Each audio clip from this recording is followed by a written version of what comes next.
Assalamualaikum warahmatullahi wabarakatuh. Nama saya Ramayuda Fatindo, NIM 219302332, kelas A2 Malang, mahasiswa STEM angkatan 2019.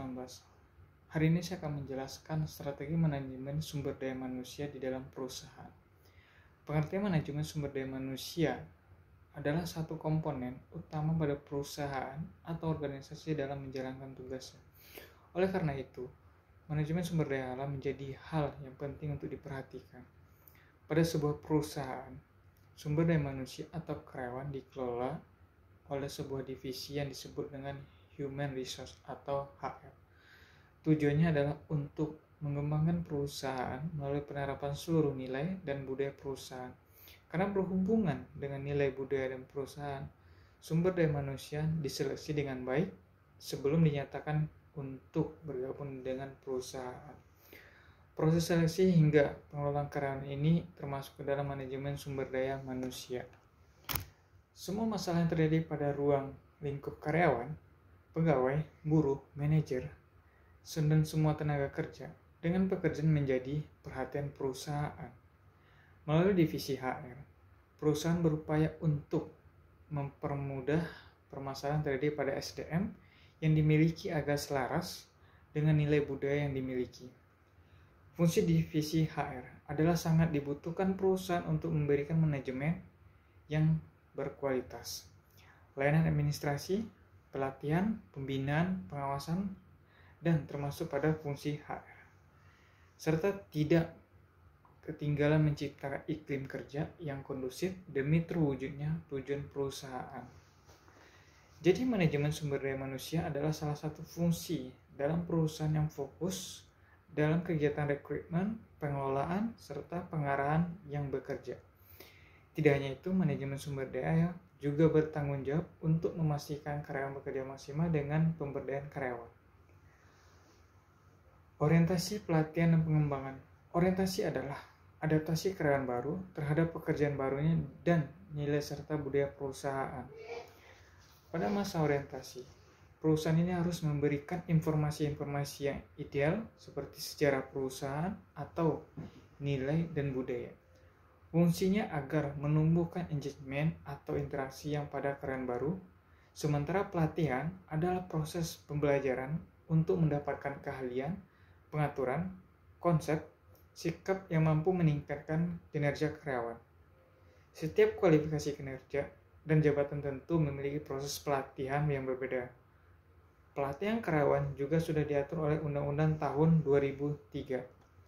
Pengertian pengembangan adalah proses peningkatan kemampuan pegawai yang dilakukan di lingkungan kerja.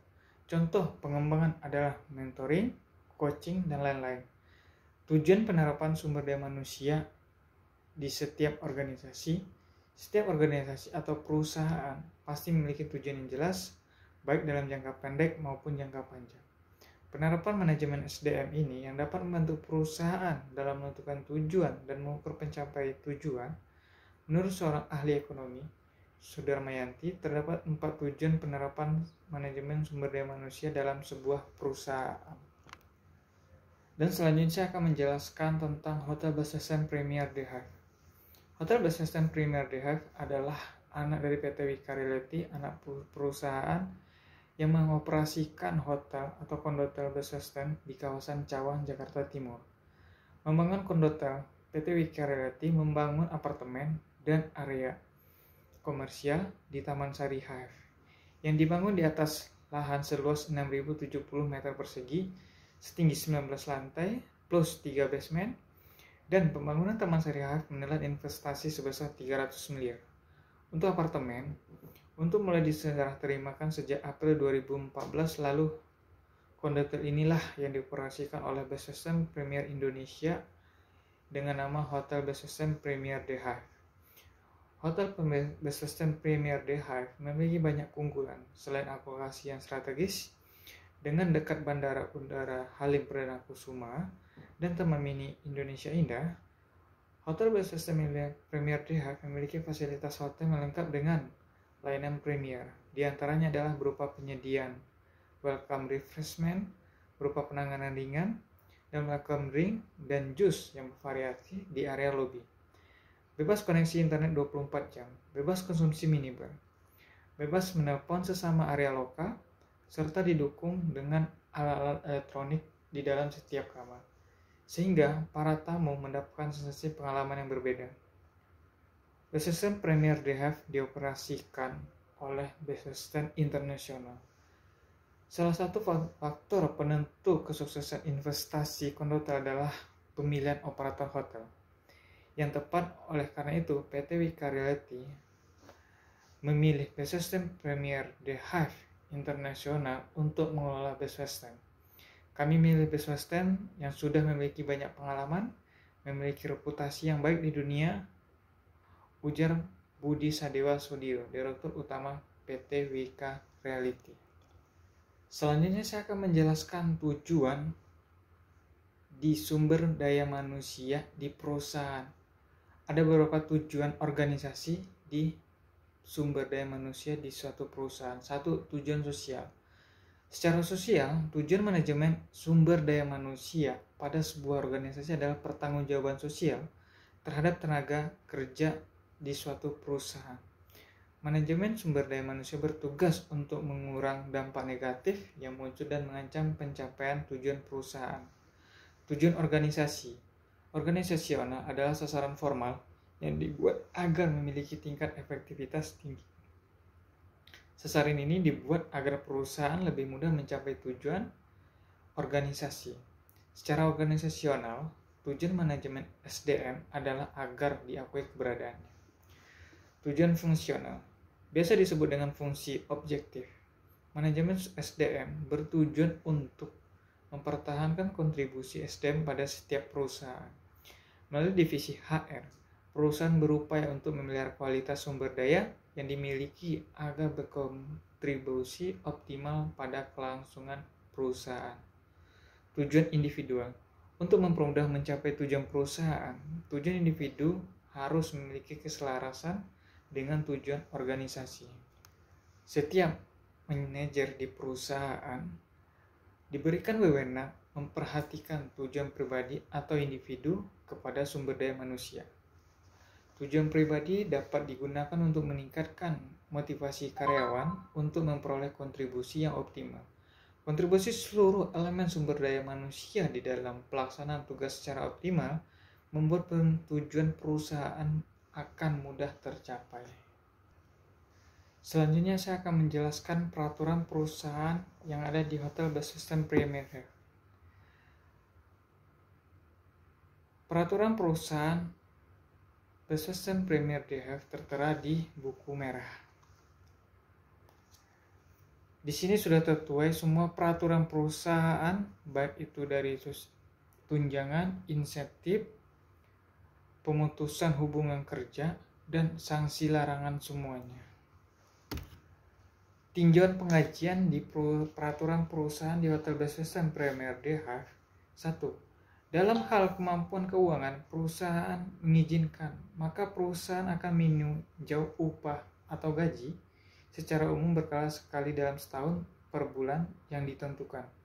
2. Kenaikan gaji ini dapat terjadi karena 21 perubahan skala gaji, 22 jenis dan tingkat kenaikan.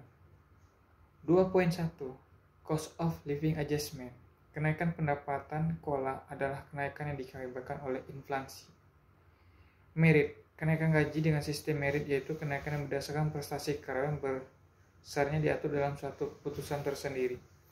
Promosi atau kenaikan jabatan. Kenaikan gaji ini berdasarkan promosi jabatan yang besarnya diatur dalam suatu keputusan manajemen. Komite evaluasi penggajian. 3.1 Untuk kenaikan berdasarkan merit dilakukan dengan mempertimbangkan kemampuan keuangan perusahaan yang diputuskan oleh komite tersendiri dari HRD, Executive Komite dengan persetujuan General Manager. 3.2 Untuk kenaikan berdasarkan promosi akan diputuskan oleh komite yang terdiri dari HRD, Departemen Head, terkait Executive Komite dengan persetujuan General Manager. Kegiatan evaluasi penggajian dilakukan melalui koordinasi Departemen Sumber Daya Manusia atau HRD. Pasal 42. Kondisi yang mengakibatkan PHK. 1. Hubungan kerja dengan karyawan dengan perusahaan akan terputus apabila 1.1. Bila karyawan meninggal dunia. 1.2. Karyawan telah mencapai usia maksimum 55 tahun atau tersebut dalam pasal 10 ayat 2, kecuali ada mempertimbangkan lain yang mengharuskan perusahaan memperkerjakan karyawan atas kesepakatan belah pihak. 1.3. Bila karyawan dijatuhkan hukuman pengadilan tindak pidana. 1.4. Bila karyawan mengundurkan diri atas kemauannya sendiri. 1.5. Karyawan terbukti mempunyai hubungan darah, perkawinan, pertalian persaudaraan dalam satu perusahaan. 1.6. Bila karyawan sakit selama 2 bulan berturut-turut dan menurut anjuran dari dokter bahwa karyawan tersebut tidak dapat bekerja kembali. Bila karyawan mengalami cacat total sehingga tidak dapat melakukan pekerjaannya. Karyawan diberhentikan karena melakukan pelanggaran peraturan perusahaan. 2. Mangkir. Pekerjaan yang mangkir selama 5 hari atau lebih berturut-turut tanpa keterangan secara tertulis dilengkapi dengan bukti yang sah dan tertulis. 3. Karyawan bermaksud mengundurkan diri dari perusahaan mengajukan surat pengunduran diri minimal sebulan sebelumnya. Pasal 43. Pengunduran diri. Pekerja dapat mengajukan pengunduran diri dengan mengajukan permohonan diri secara tertulis perusahaan minimal 1 bulan atau 30 hari sebelumnya. Pengajuan permohonan pengunduran diri dari 1 bulan maka akan berakibat tidak diberikannya surat testimonial atau rekomendasi. 3. Karyawan harian lepas dapat mengajukan permohonan pengunduran diri tertulis pada perusahaan minimal 2 minggu sebelumnya. 4. Perusahaan tidak berkewajiban memberikan wawancara akhir atau exit interview dan mengambil barang-barang inventaris milik perusahaan ke bagian sumber daya manusia. Prosedur jenis pelanggaran dan sanksi. Pasal 64. Peringatan dan sanksi. Proses pembuktian pelanggaran 1.1 dibuktikan oleh bagian Departemen Head. 1.2 dibuktikan dengan suatu proses verbal berita acara yang dilakukan oleh petugas security yang harus ditangani karyawan atau karyawati yang bersangkutan. 1.3 setiap tindak kedisiplinan didasarkan pada kewajaran dan keadilan. 1.4 di dalam tindakan kedisiplinan akan diadakan interview koreksi kesalahan yang dipimpin oleh Departemen Head. 2. Proses peringatan, warning atau sanksi reprimand. 2.1 Departemen Head terkait berkewajiban memberikan warning atau reprimand kepada karyawan berdasarkan data-data pelanggaran atau berdasarkan berita acara yang dibuat oleh security terbukti melanggar peraturan perusahaan atau tata tertib yang tercantum di peraturan perusahaan. Untuk warning dan reprimand dibuat rangkap 3. 2.1 lembar pertama diberikan pada karyawan.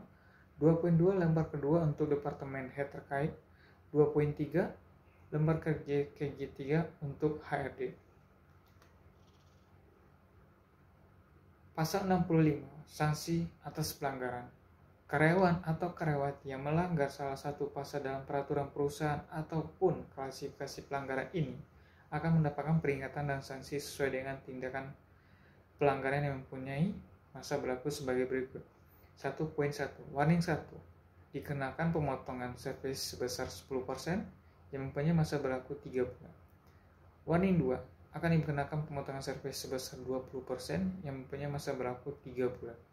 Warning 3 akan dikenakan pemotongan servis sebesar 30% yang mempunyai masa berlaku 6 bulan. 1.4 Pemutusan hubungan kerja atau disebut PHK. Apabila karyawan atau karyawati sedang menjalani reprimand, mendapatkan satu reprimand, maka reprimand yang terakhir dengan sendirinya akan satu tingkat lebih tinggi reprimand yang sedang dijalankan. Berikut atas waktunya, presentasi dan penjelasannya, atas perhatiannya saya ucapkan terima kasih. Assalamualaikum warahmatullahi wabarakatuh.